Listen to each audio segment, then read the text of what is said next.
नमस्कार, मैं संजय सिन्हा। अभी जो कहानी आपको सुनाने जा रहा हूं, उस कहानी का नाम है कहो ना प्यार है। जो कहना है उसे कह देना चाहिए, नहीं कहने से रिश्ते बिगड़ जाते हैं। लेकिन क्या कहना है यह पता होना बहुत जरूरी होता है। ऐसी बहुत सी बातें भी होती हैं जिन्हें कहने से रिश्ते बिगड़ जाते हैं।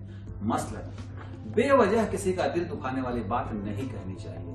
हालांकि कई लोग ऐसा सोचते हैं, कहते हैं कि वो तो हर चीज साफ साफ कह देते हैं, उन्हें किसी बात की चिंता नहीं होती। वो सच्चे हैं और इतने सच्चे हैं कि किसी का दिल दुखे तो दुखे, पर वो सच कहकर ही मानेंगे।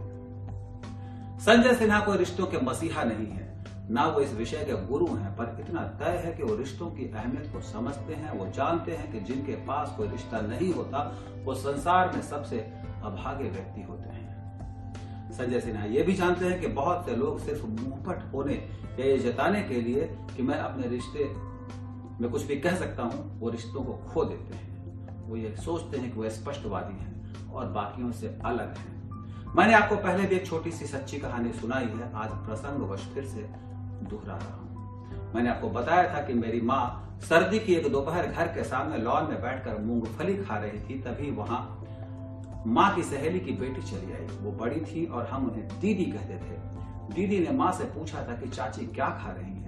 माँ कुछ कहती इससे पहले ही दीदी ने कह दिया कि आप अकेले अकेले छुपाकर मूंगफली खा रही हैं ना, देखिएगा आपको यह पचेगा नहीं। ये बात बहुत मामूली थी।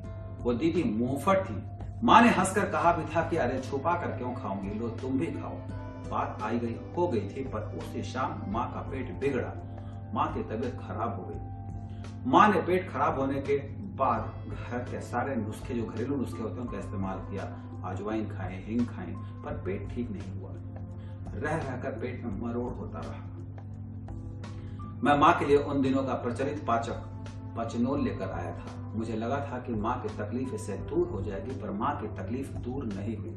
कई दिन बीत गए। फिर पिताजी माँ को अस्पताल ले गए थे। वहां डॉक्टर ने थोड़ी ही जांच में कैंसर होने की आशंका जता दी थी। आगे की पूरी कहानी आपको पता है।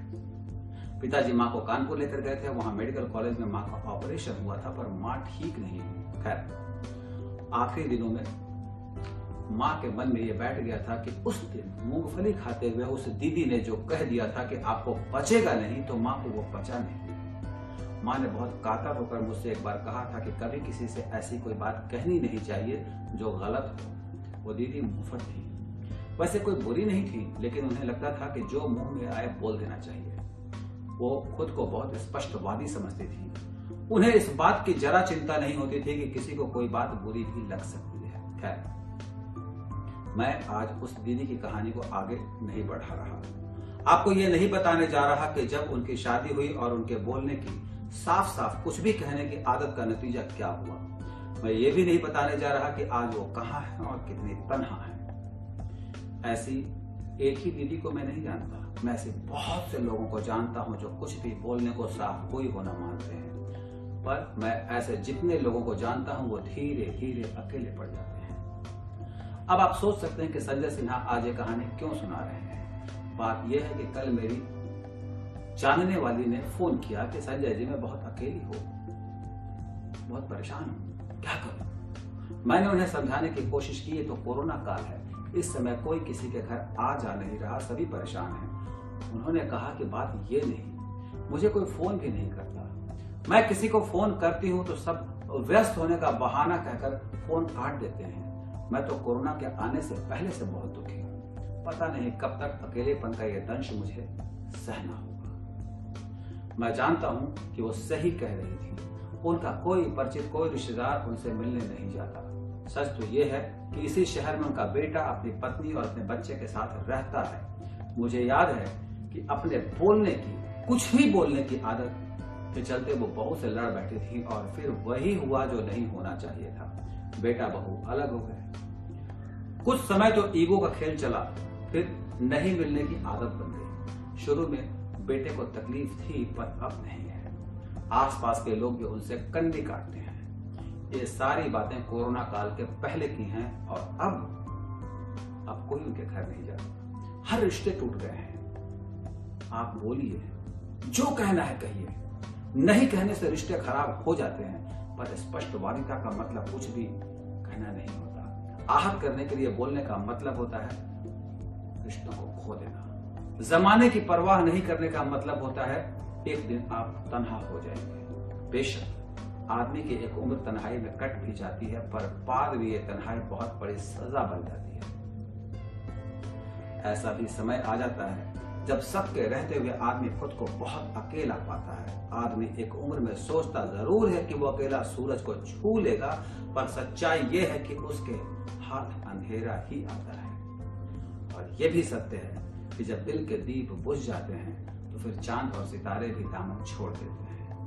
संजय सिन्हा बार बार कहते हैं, दोहराते हैं, अगर आपकी गलती से या सामने वाले की गलती से ही सही कोई रिश्ता आपका बिगड़ गया हो तो आगे बढ़कर बोलिए सॉरी और रिश्तों को गले लगा लीजिए। मौका ढूंढिए। हर रिश्ते में आई लव यू कहने का ध्यान रहे।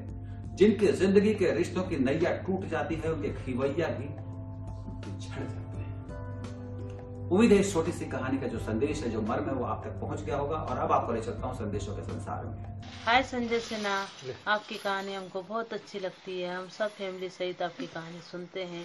आप हमेशा ऐसी सुनाते रहो, हम आपकी कहानी से सुनते रहेंगे। संजय सिन्हा, तुम्हारी कहानी हमको अच्छी लगती है, हम अपने बच्चों को सुनाएंगे। शुक्रिया, बहुत बहुत शुक्रिया आप लोगों का इतने शानदार संदेश हम तक हर रोज भेजने के लिए। आप भी मोबाइल फोन उठाइए और फटाफट अपने संदेश को रिकॉर्ड करके हम तक भेज दीजिए। संदेश में आपको कुछ करना नहीं है, मोबाइल फोन से शूट करना है और इस नंबर पर भेजना है। नंबर है 8383000269। हिंदी में वो नंबर है 8383000269। आप चाहें तो ईमेल पर भी संदेश को भेज सकते हैं। ईमेल आईडी है ssKahani@aajtak.com। तो आज के लिए इतना ही। कल फिर आऊंगा नई कहानी के साथ। अभी अपने दोस्त संजय सिन्हा को विदा दें। नमस्कार।